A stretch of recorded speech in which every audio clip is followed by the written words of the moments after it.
senjata. Tentang tanah yang disumpal uang dan kuasa. Tentang tanah yang ditindih menjadi bandara, jalan tol, gedung, mal, atas nama tahayul pembangunan.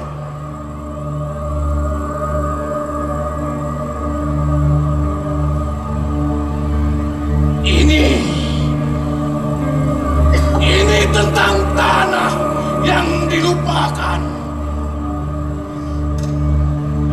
Tentang tanah yang tidak lagi menjadi tempat tinggal.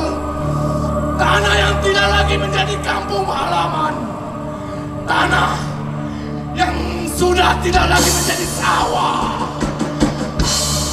Menjadi ladang. Menjadi kebun.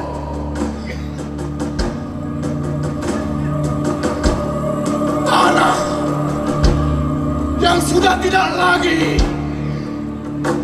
menyimpan harapan dan masa depan.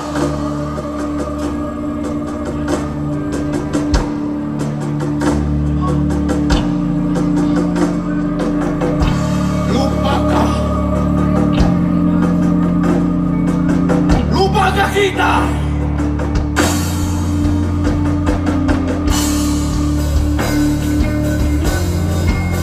Lupakah kita